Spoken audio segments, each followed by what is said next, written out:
All right, Rishi, I want to talk about a very, very common mistake that a lot of direct-to-consumer brands make whenever they sell a product one time or in a subscription. Classic example would be toilet paper or, pasta or dog food or skincare, anything has a reoccurring nature to it, deodorant and so on. And so this mistake is actually probably like 9.999% of the people do it. And it's basically like, the user is in front of two choices, right? Like, let's picture this. The user is in front of two choices, one time and subscription, okay?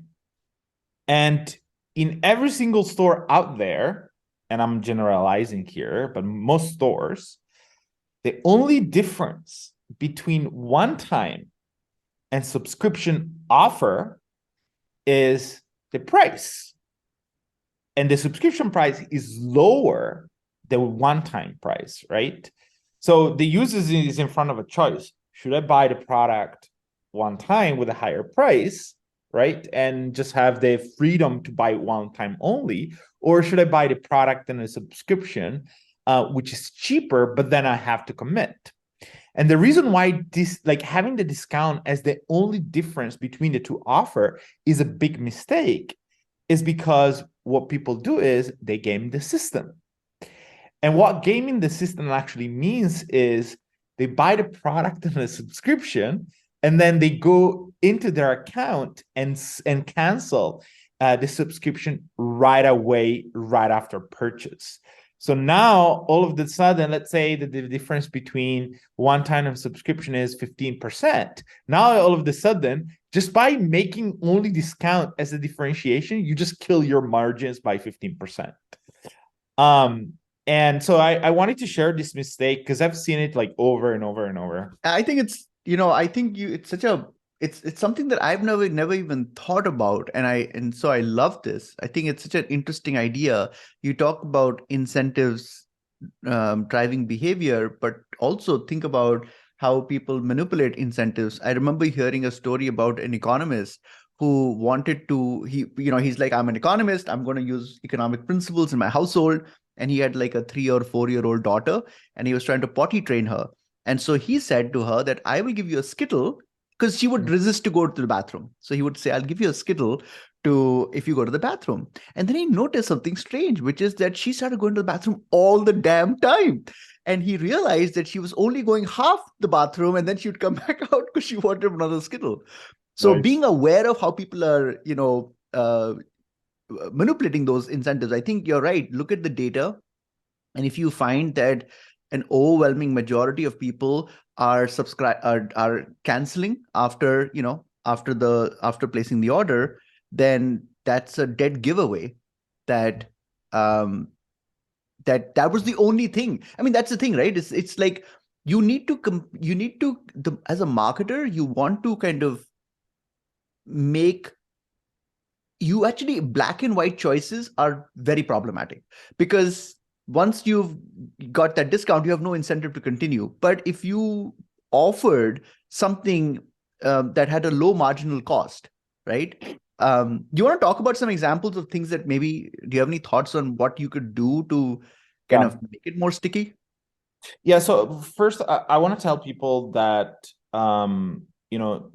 the way, like, I'm quite sure everybody has this problem if the only thing is that differentiates the two is a lower price. But if you don't believe me, what I would do is I would actually go into the CRM, okay, or into whatever subscription tool you're using, and I would actually take a look at how many cancellations happens on day zero. Because why? Because people buy the product on a subscription and they cancel on day zero right away. So just take a look at the CRM, and if you see that a lot of people are canceling on day zero, it means that you have this problem.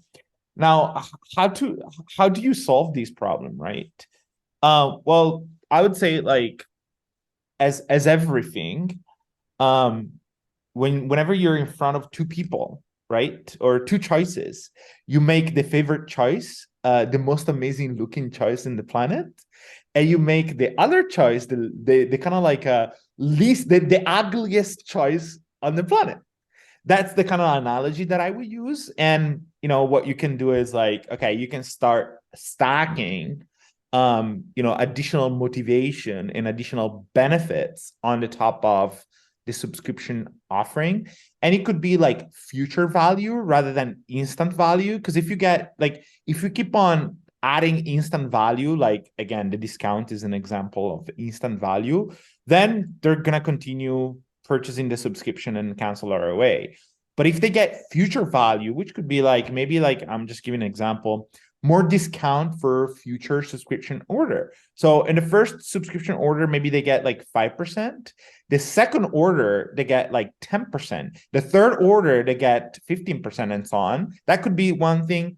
Another thing I've seen is, this concept of like VIP program. So it's kind of like merging between subscription and loyalty program, where automatically, whenever you're in a subscription lists, if you're a subscriber, you get additional benefits that just VIP and loyal customers will get. But I think at the end of the day, Rishi, the way I would think about this and to figure out what to offer more is, how can I give additional true value to just the subscribers? Because maybe like you think that loyalty, like putting opting them all into like the highest level of loyalty is a value, but maybe it's a value in your eyes, not in the eyes of the customer. Yeah, it's a good point. I had one client that they wanted to distinguish between, they were selling on Amazon and they were also selling on their own website, and they wanted to kind of, without saying don't buy on Amazon, they wanted to give some additional benefit for people that bought on their website. Same kind of logic as one time was subscription. Now, this may not apply to subscription, but I thought the principle was a nice one, was they actually had a longer warranty period or support warranty kind of thing for the additional warranty if you bought on their website. Not to say that the warranty on Amazon is not good, but it's just extra warranty. So it just gives someone to say, wait a minute, maybe I should buy it from here because of this additional feature. So not to say that people are using the warranty, but it feels like a valuable thing to have. Yeah, and I've seen like, I think if you're 10% more creative than a lot of other companies and a lot of other people, you can come up with like, one thing I would do is like, even like looking at the qualitative data, trying to understand what people are trying to achieve with the product that you're selling. Maybe like toilet papers is a little bit complicated, but maybe dog food is a great example of something that people are trying to achieve, because maybe like, it's dog food for a specific type of kind of like a goal or results they're trying to do, maybe like lose weight or be more protect type of food. I don't know, whatever that is, maybe you can tie it in additional, services, and which, by the way, you don't even need to fulfill, you can find a partner that does that.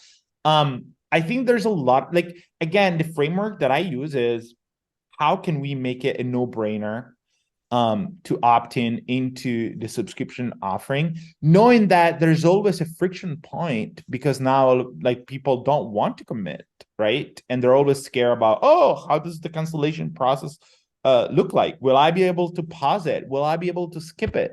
So yeah, that's my advice here. No, I think and a final thing I'll share is that, if you're looking for inspiration, go look at 50 websites that are masters of subscription, and you'll get ideas from them. Like all of these ideas, like, we say in jobs to be done, there's no job that doesn't already exist. We're just repurposing jobs. I would say when it comes to offers, there is no offer that you're inventing. These offers already exist. Just check out what they're doing and you'll get tons of inspiration that are relevant to your the nature of your product. So awesome. Well, we will be back. Let us know what you think about subscriptions. And if you found an example of a subscription kind of offer that is a low cost offer that is, helps, we'd love to hear about it. And please share this video with anyone who is in subscriptions I think Lorenzo's idea of paying attention to what's happening on day 0 or day 1 or whatever of that order, I think it's a very interesting idea, and a lot of people might not know about it. So please do share it. We'll see you again. Take care. Thank you. Ciao.